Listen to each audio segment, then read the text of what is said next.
Smoke. It is June 4th, which means it's time to talk about all the books that I read in May. And I read a lot of books in May, everyone, because it was Mini May, which is a new readathon that I started this May in 2026 and will be continuing next year. I just think we really needed a readathon to read short books in May so that we could catch up on our reading goals, so that we could read books off of our TBR, so we could lower our TBR, so we could feel good going into the summer, which is like a busier time for a lot of people, and not everybody can read a lot in the summer. So you can read a lot before the summer with this new readathon. I will talk about the books that I read throughout May in the order that I read them. But if you want to hear more thoughts on all these books, more in-depth thoughts, I now do weekly updates. So I make a vlog style video every week and I talk about the books that I've read throughout the week there. So you can see like my fresher and more in-depth thoughts about these books. The first book that I finished in May was Love Poems by Anne Sexton. This is the first Anne Sexton that I've read. And this was a really interesting collection of poetry. I enjoyed it when I first started reading it, but kind of halfway through, I researched this author a little, and she went through a lot of mental health struggles. So it was interesting to read a book a little bit later in her career, knowing that she was close to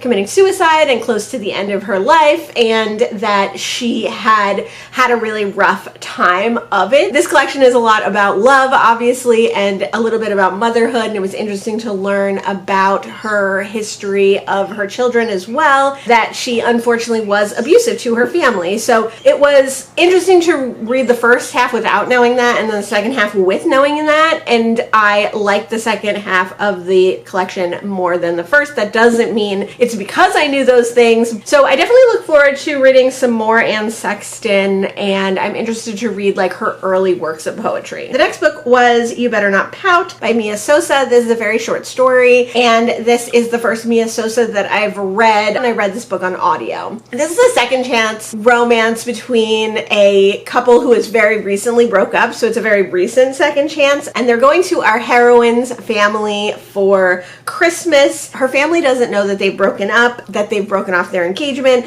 so they decide they're going to keep it a secret and they're going to pretend that they're still together.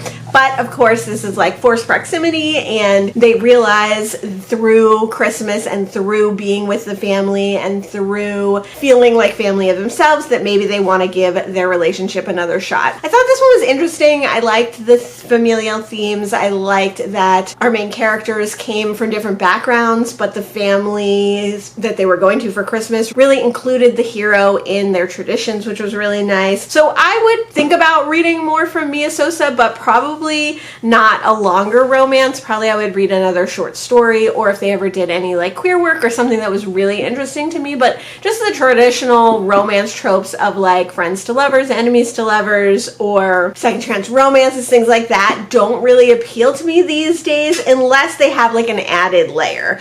Again, I did like that we got some Latinx heritage in this work, which definitely pushed it up in my esteem. The next book that I finished in May was Mrs. Caliban. I have 2 copies of this one because I knew I was going to really like this book, and I did really like this book, so I thrifted both of these at used book sales. They're both really cool in their own way, but we'll hold this one up. Mrs. Caliban follows Mrs. Caliban, who is a dissatisfied housewife. Sadly, she lost her child. Her marriage is not in a good place. Her husband's cheating on her, and she knows this. She leads a very isolated life, and she leads a very sequestered life, like in her house and just doing the small things and in the small circle that she runs. Maybe it's the loneliness, or maybe it's the isolation that causes her to listen to the radio a lot, and she hears about a escaped monster, an escaped creature from a local laboratory. She's intrigued by this, but she doesn't think anything of it until that creature turns up on her doorstep. So this very short novella is about the relationship between this creature and our main character, and it's about her life and her internal life, and it's about her friendship and her marriage. It's not explicit, but there is some sex in this, and there are some really hard topics like loss of a child, like your marriage breaking up, cheating, things like that. The way that it's presented is very straightforward and plain, and then talking about this creature is presented in the same way. It's a very disconcerting story because of that, because the language is so simple and because it's so easy to read. There's so much more to the story and the plot and what's going on, and there's a lot that could probably be read into this book. I definitely don't think I got everything about this book, so I would love to discuss more if you've ever read it. I definitely loved it though, and I want to read more Rachel Ingalls. The next short book that I read for Mini May was The Magical Language of Others, which is a memoir by E.J. Coe. I have another one of E.J. Coe's works, but I found this proof in a little free library, and this is a nonfiction, sort of a translated work, sort of an epistolary work, because E.J. Coe translates her mother's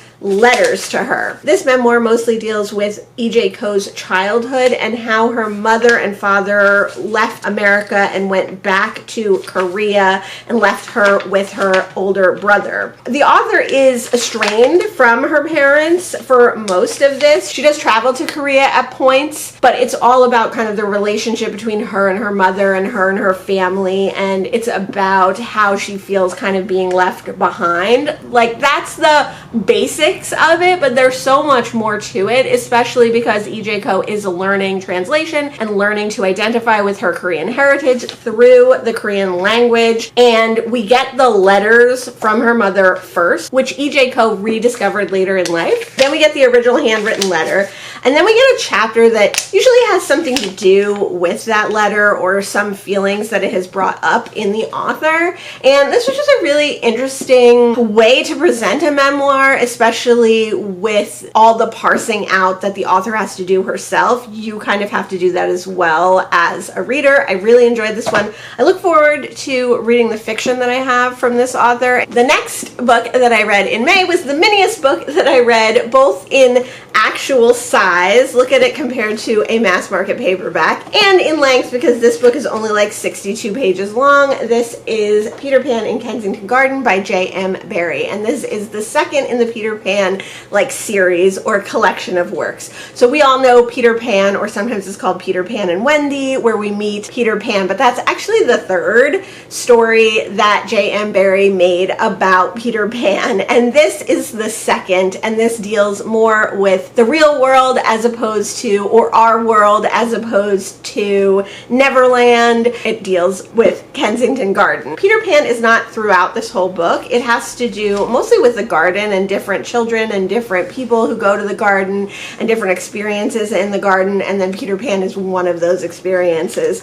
So it's very whimsical, it's very strange, you know, it reminded me a little bit of Alice in Wonderland. It definitely reminded me of Peter Pan, of course, and a lot of those early 1900s children's stories. A little disturbing, a little whimsical, fun read, interesting to read. It did make me want to reread Peter Pan, but I never got around to it this month. The next book that I read in May was A Poem for Mrs. Pollifax by Dorothy Gilman. This is the fourth in the Mrs. Pollifax series, and this is one of my favorite series. This follows Mrs. Pollifax, who in the first book is living in New Jersey. She's getting older. She's in her 60s or 70s. Her children are grown. Her husband has passed away, and she goes to her doctor telling him that she's a little depressed. And he suggests she has all this time on her hands. She might as well do something that she's always wanted to do. So in the first book, she goes to Washington, D.C., and she joins the CIA. At first, her handler, Mr. Carstairs, is hesitant to give her work, but he decides to give her work as a courier.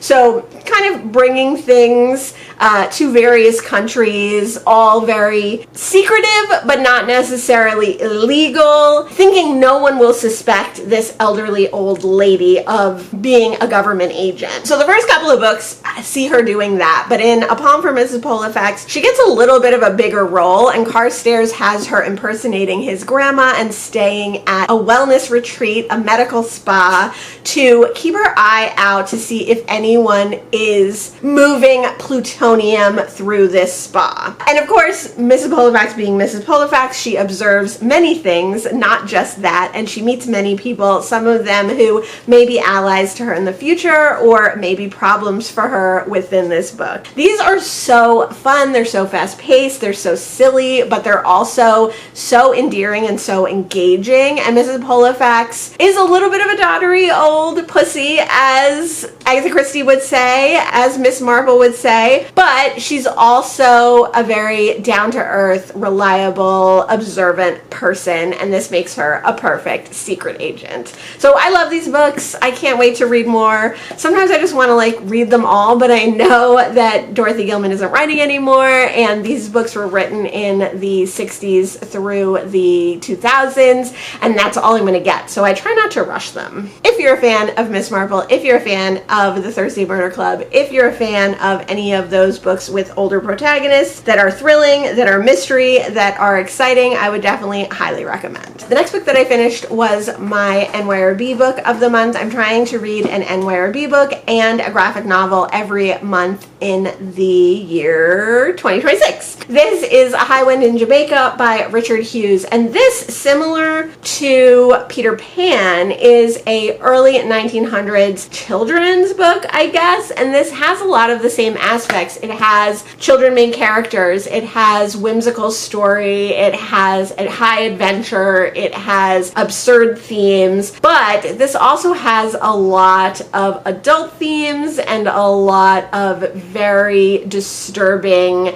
aspects to it. This follows multiple children, a family of children who, when we first meet them, are living in Jamaica. There is a high wind in Jamaica, there is a tornado in Jamaica, and their parents decide that it's probably better if they go back to England and live in England. Unfortunately, their ship is captured by pirates, and although their captain thinks the pirates kill the children, they actually just take them along with them. And we don't know what the deal with the pirates are because they seem like they're okay, but later in the story we come to find out that maybe more is going on, especially with some of the older children, especially with some of the older girls, that might not be okay. Is it made for children? Is it made for adults? It feels very childlike, it feels very dreamlike. It has those aspects, those whimsical, adventurous aspects, like Alice in Wonderland, like The Secret Garden, like, Peter Pan, and it has those fantastical aspects like Peter Pan.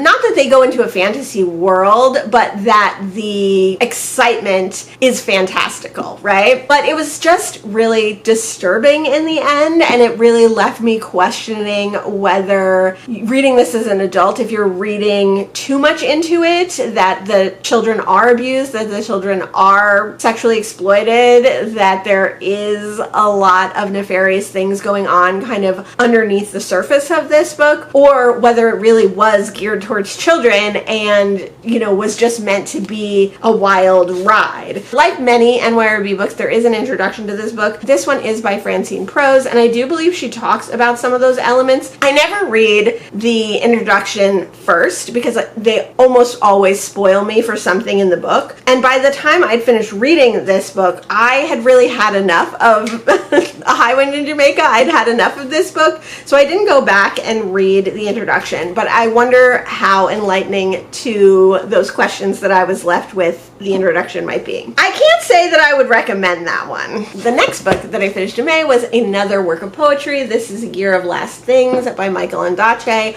I've read Michael Ondaatje's most famous work, which is The English Patient, and I have a few other of his books. I like his writing style, and I really enjoyed these poems. They are globetrotting, they're all over the world, they're all over his experience. He is a Tamil Sri Lankan man who emigrated to Canada, or immigrated, I'm not sure. These poems span a lot of his reflections on life, from his early childhood, young adulthood, and then into being a renowned author and a fairly prolific author as well. There's definitely some poetry that is more like prose poetry or even like short essay where you get a lot of big blocks of text and it's more like a story than a poem. Those are never my favorite, and there was some animal violence in this that I wasn't expecting and didn't really enjoy. There's a lot of animal violence in this, so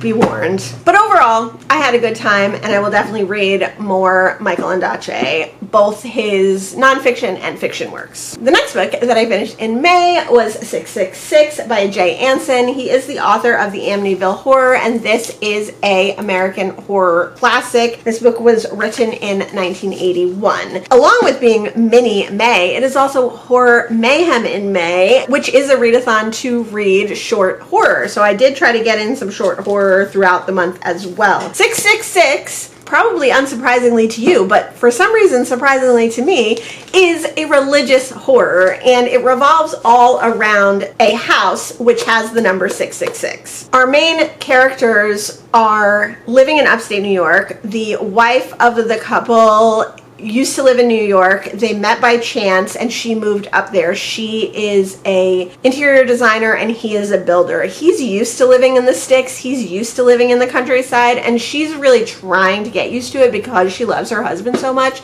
but she still has this strong tether to the city and to Manhattan. And one of the reasons that she has that is because her best friend, who is an antiques dealer, still lives there. He is an older gentleman, handsome, and maybe they have a flirtatious relationship, but our main character, the wife of our main couple, is very much in love with her husband. One day, this husband and wife wake up to find a house across the gully suddenly in their pristine landscape, which has never been there before. And it turns out that this house was moved from the West Coast all in one piece, all overnight. And this is very intriguing to our couple, mostly to the husband, who is a builder and he's interested in going over and looking at this house.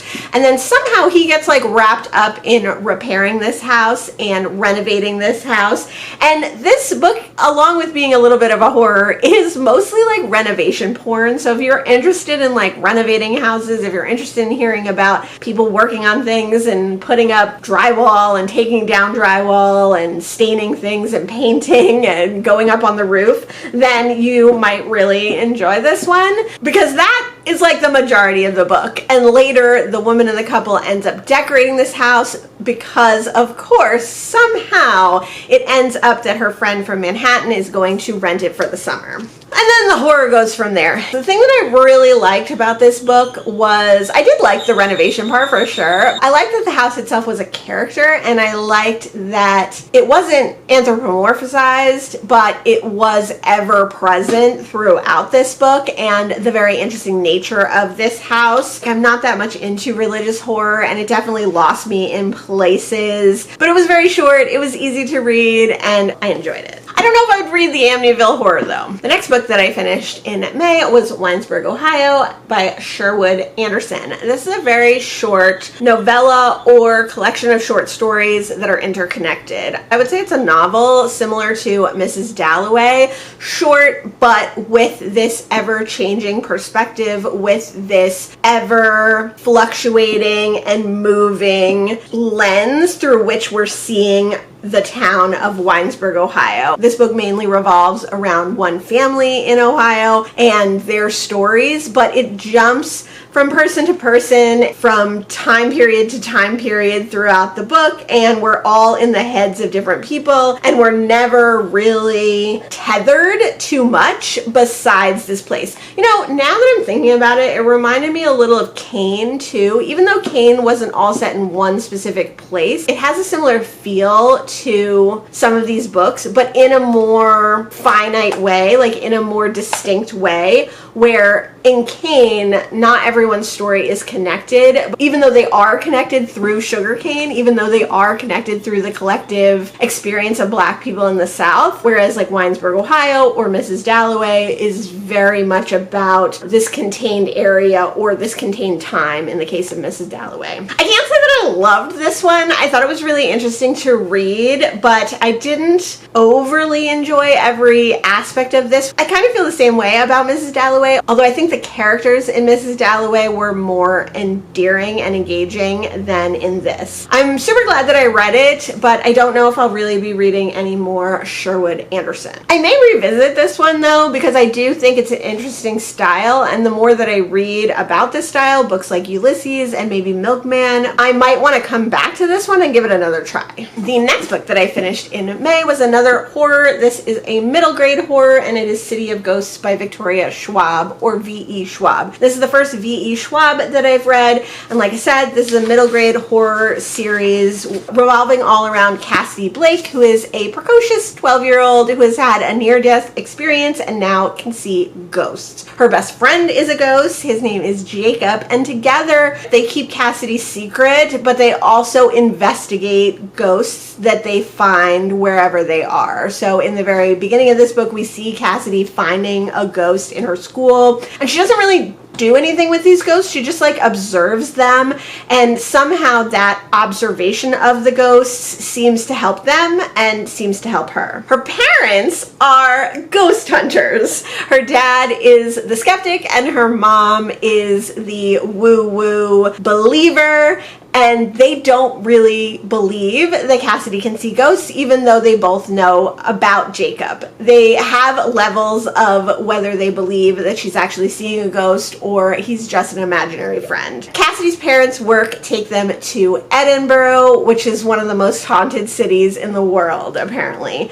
And the story goes from there. Cassidy gets into all sorts of trouble. She meets a lot of ghosts, and she also meets people who might be able to tell her more about why she has the powers she has and how she can use them. So overall, I really enjoyed this book, and I've wanted to read this one for a while because it is a series, and the third in the series takes place in New Orleans. So I'm really excited to get to that one. I will be reading the other books in the series for sure, but I read this one on audio, and I definitely plan on reading those on audio as well, so I don't see any need to get the physical copy of the next books or to keep this book. If you like middle grade horror, if you liked The Girl in the Well by Rin Chapeko but thought that was a little too violent, or if you know someone who might enjoy a slightly less violent and scary book than that, but still want something that has a lot of spookiness, that has a lot of tension, I would definitely highly recommend this series. The next book that I finished in May was Dreamwork by Mary Oliver. I think poetry is a great thing to read for a mini-May because it is very short, and I'm glad that I got through so many works of poetry this month. This is the third Mary Oliver that I've read, and I think the other two were later in her career. This one is published in 1986, and it contains her most famous poem, which is called Wild Geese. We all know that poem because it has the lines, "You do not have to be good. You do not have to walk on your knees for 100 miles through the desert repenting. You only have to let the soft animal of your body love what it loves." Very fitting for June, I would say, and for Pride Month, and also for the world. It's a stanza to make the world a better place, for sure. There were a couple of other poems in this collection that I also thought were very relevant to today or very impactful, looking at it through a lens from 2026. And this is the first collection of Mary Oliver that I thought, okay, I see what everybody sees in Mary Oliver. I get it. Maybe it was because the other collections I read were newer, were later in her career, or maybe I just needed to be in the right headspace, but I'm definitely looking forward to reading more Mary Oliver in the future. The next book that I finished in May was Mad Mabel by Sally Hepworth. This story revolves around Elsie, who we meet when she is 81. She's living in a small, quiet community in Australia, and she really only ever talks to her best friend. She doesn't really interact with her neighbors that much, but when one of her neighbors doesn't answer the door, she takes it upon herself to climb his back garden wall and make sure he's okay. Unfortunately, he's not okay. He has passed away. And when she finds this out and when she calls the cops, this sets off a chain of events for Elsie and for us reading the book that bring up her past as Mad Mabel. Mad Mabel was the infamous teenage multi-murderer, and we learn through flashbacks about Elsie's life as a child and growing up and what led her to potentially murdering people and what led her to being called Mad Mabel, what has led her to to where we see her in the present day. In the present day, she's realizing that maybe her neighbors care more about her, either in a good way or a bad way, than she first expected. This is definitely a cash grab book, cashing in on the older protagonist, on the elderly protagonist, on the unexpected, knowledgeable older protagonist that the Thursday Murder Club has, or Killers of a Certain Age, or a lot of those other books. Like, this was obviously written very quickly, I would say, and just after those tropes have become popular, and Mad Mabel is absolutely like a trope fest. This book made me trope sick. There were so many tropes. We have the older protagonist. We have the child who attaches herself to this cantankerous old person. We have a lost pet that now Elsie has to take care of. We have so many other things in the past storyline and in the present storyline that every chapter you're just like, okay, what's the next trope going to be? What is it? And in a way that was kind of fun, but in a way it was just all surface, no substance. Definitely a scratch the surface, there's more service kind of book. There wasn't a lot that was unexpected or surprising or twisty about this thriller. There wasn't a lot that was engaging about the characters. Elsie is your very typical cantankerous older woman who pushes everyone away, even though she really just wants to be loved. I didn't like this book. I buddy read it with a friend and she didn't like it either. That being said, I don't think it was a bad book necessarily. I mean, it was a bad book, but I don't think it was doing anything horrible. I don't think it was doing anything offensive. I don't think it was doing anything wrong. It was just so completely mediocre and banal and like not very good. I didn't have any issue with the actual writing, but I don't think I will be reading any more Sally Hepworth because I kind of knew going into this one that it probably wouldn't be for me, and it wasn't. The next book that I finished in May was 7 Empty Houses by Samantha Schweblin. This is a translated collection of short stories. It was translated from the Spanish by Megan McDowell. I've read one other Samantha Schweblin before, which was Little Eyes, which I thought was fantastic and I think about all the time still, and I really look forward to reading all of the work that I can get my hands on by this author. 7 Empty Houses is 7 stories about houses, so it kind of goes along with the haunted house theme that I had with 666. Not all these stories are horror. Not all these stories are about haunted houses. They're not even all focusing on houses. Sometimes they're just featuring houses, or sometimes they're kind of talking about houses as like a metaphor for other things. There is one very long short story, definitely novella length, in the middle of this. It's like 80 some pages, and I didn't really enjoy that story. I just felt that it was very, very long and drawn out. It didn't necessarily need to be that long. Overall, I don't think this collection was like super memorable even, but all the stories were engaging except that long one while I was reading them, and they all had a little bit of a disturbing element, and they all made me want to know where they were going, and they all made me want to keep reading. Will I remember these stories, years on? No, but I might come back and revisit them at some point. And if you're looking for a collection of translated short stories that are a little bit disturbing, I would definitely highly recommend. The next book that I finished was my graphic novel for the month. So I read Spy Family 2. I thought that this was a good one for Mini May because manga's small, it's short, and it has many people in it, because don't forget, for Mini May, you could read middle grade, you could read short books, you could read small books, you could read children's books, anything that you think is mini. Spy Family follows Twilight, who is a super spy. He gets the job done, and in his current job, he has to create a family and infiltrate a private school. So he picks up a young girl at an orphanage to be his daughter. He puts an ad in the paper for a wife to mother his daughter and be his companion. Unbeknownst to them, he thinks he is trying to infiltrate the school and get his daughter into the school. But one of those people does know what he's doing, because his daughter is psychic. And she also knows that her new mother has a secret identity as well as her dad does. She's an assassin. So we have a spy, a psychic, and an assassin. Sexton all working together for their own reasons, for their own means, but they are becoming a found family. I like this manga. I'm not a huge manga person. I do find the style in which you have to read it, because it is backwards from what I'm used to as a Western reader,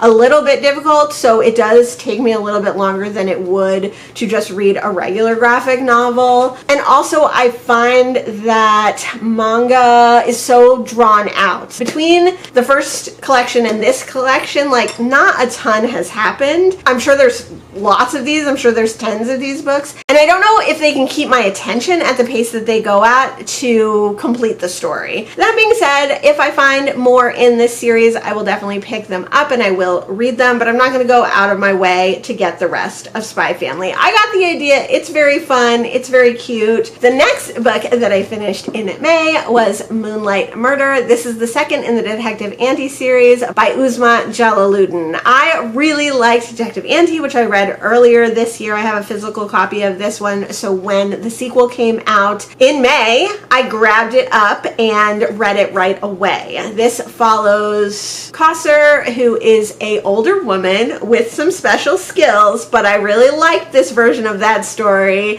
She has been living outside of Toronto with her husband, but her husband has recently passed away. So she really only interacts with her best friend, because when she left Toronto, she pretty much left all her family and her friends behind. She left out of grief. She left out of anxiety. And the only thing that gets her back to Toronto is that in the first book, her daughter calls her and says that she needs help because she's being investigated for murder. Kosser is very good at solving mysteries. So she goes back to town to help her daughter, but she's also going to solve the mystery of why her daughter's landlord was murdered. That's the first book. In the second book, she has moved to Toronto. I don't think that's a spoiler to say, and she is trying to repair the relationship with her daughter and her granddaughters when another mystery rears its head, and Kosser decides that she's going to investigate again. I really like these books. I just think they're really fun. There's a lot of interesting Canadian references and a lot of interesting Muslim rep and cultural rep, both from Kosser and her family,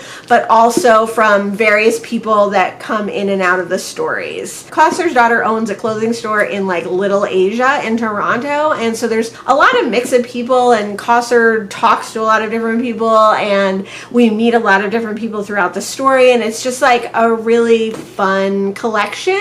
It isn't like Vera Wong, where there's like a very strong found family right away, because Kosser is dealing with her actual family, but we do have like May, her best friend, and there are definitely other people who Kosser gets to know throughout these books that are becoming her family as well, and I just really like them. I just think they're really fun. So I will continue to read the Detective Auntie series as it comes out. The next book that I finished in May is The Need by Helen Phillips. This is another one that I wanted to read because of Horror Mayham. This is a pretty short horror about a woman who is alone with her kids when she hears footsteps in the house, and she realizes that there's someone else in the house. And then we go back in time and we see her job as a archaeologist and at a dig she's working, and these strange objects that have turned up in this dig, and then we kind of bring those two storylines together and find out all about her life, all about her relationship with her husband, all about her relationship with her kids and to her work. The story goes from there.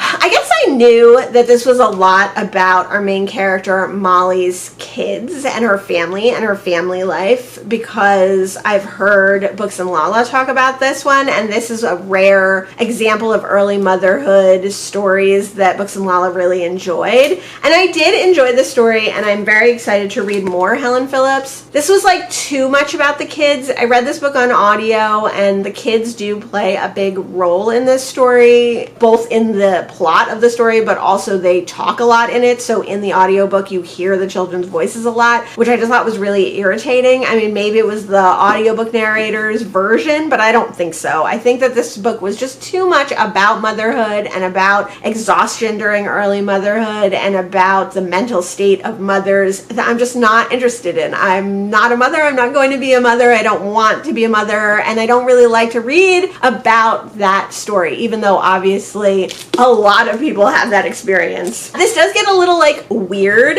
but it never got as weird as I was hoping it would, especially because our main character, Molly, reminds me a little bit of another Molly in a weird book that I've read. So I was hoping that there would be some more twists and turns and some more weird aspects of this that you couldn't figure out. And there are some aspects of this story that are never fully explained, but overall, like, you kind of get it, you know? And it just wasn't super twisty or turny or overly, like, full of reveals that excited me. That all being said, I did really enjoy it, and I definitely will read more from this author. The next book that I finished in May was another short story. This was Falling by Christina Lauren. This is another romance. This is a like monster romance or paranormal romance by another author that I've never read from before. I have tried a chapter of a Christina Lauren book and I just don't think they're for me. Again, like straight romance with the kind of usual tropes is not really my thing at the moment, and I don't really want to waste my time with it. I did appreciate that Falling was a paranormal romance, and it did actually do some things that surprised me. We start this story seeing our heroine going to a party with a boy that she's been dating for a couple of weeks. She just moved to New York and she doesn't really know anyone, and she fell into this relationship with this guy, but at this party she plans to break up with him and like move on with her life. Not a cool guy at all. And so she's gearing up to break up with him when she sees this other guy at the party who's like very attractive and very magnetic, and everyone is drawn to him, and our main character is kind of like, okay, whatever, like he thinks he's all that. After she ends up breaking up with the dude she's been seeing, she has an interaction with this guy, this mysterious man that really breaks the line of her being attracted to him. They have sex like immediately in this book. It is a spicy book for sure. And at first I was like, I don't like how quick this is moving. I'm not going to enjoy it. But the rest of the story is them kind of getting to know each other. And I actually did really like that part. And then there were a couple of, not reveals, but there was a couple of aspects of the story that I wasn't totally expecting. So I ended up enjoying this one. I would not rush out to read more Christina Lauren. I would read more short stories if they came up, but not one that I'm going to be seeking out. The last book that I read in May was The Devil in the Deep Blue Sea by Beth Sherman. This is the fourth in a Jersey Shore mystery series, and this follows our main character, Anne, who has lived on the Jersey Shore in a quaint Christian town her whole life. This isn't Christian fiction, but it is based on Ocean Grove, New Jersey, which is often called God Square Mile and was created as a church tent city. So we first meet Anne in early books, and these books span from the 80s to the 2000s. She is a ghostwriter. One of the interesting things about this book is there's always some quotes from the books that she's writing. Somehow her ghostwriting is always a little bit involved in the mystery. Anne's mother was ostracized from the town, so Anne doesn't get along with a lot of people in the town, but in this story, a woman that she does get along with asks her to look for her grandniece who is missing. And around the same time, Anne stumbles on a dead body on the beach. She's happy it's not her friend's grandniece, but it makes her eager to find that missing girl. And then the story goes from there. This is a cozy mystery. It's very silly and fun and ridiculous, but there are often deeper, darker themes going on, and since Ocean Grove, or as it's called in the book, Oceanside Heights, is right next to Asbury Park, or as it's called in the book, Lansdowne Park, which is a rougher area that has a lot of political and racial strife and a lot of crime, that often comes into it as well. In this one, we're also dealing with the potential of witchcraft and young girls being kind of seduced by the witchcraft craze that apparently was going on in the early 2000s, because I've read a lot of cozy mystery books where witchcraft enters into it, and they're always very complimentary in the idea that like there's dark magic and then there's Wicca, which is like white magic, a true religion. It's not that dark magic isn't necessarily real or doesn't necessarily happen as well, but I don't think that the devil rises above the Atlantic Oceans in Ocean Grove that often. I really like this installment. Some developments happen in Anne's life that we were waiting to see, and since it is the penultimate book, I'm really eager to read the last one and find out what happens. Those were the 19 books that I read in May of 2026. Really interesting reading month. I had a really good time. I read quite a few books for Mini May and then some other books too. Let me know if you've read any of the books that I mentioned here. Let me know what you thought of them. Thanks so much for joining me today, and I'll see you in the next one. Bye!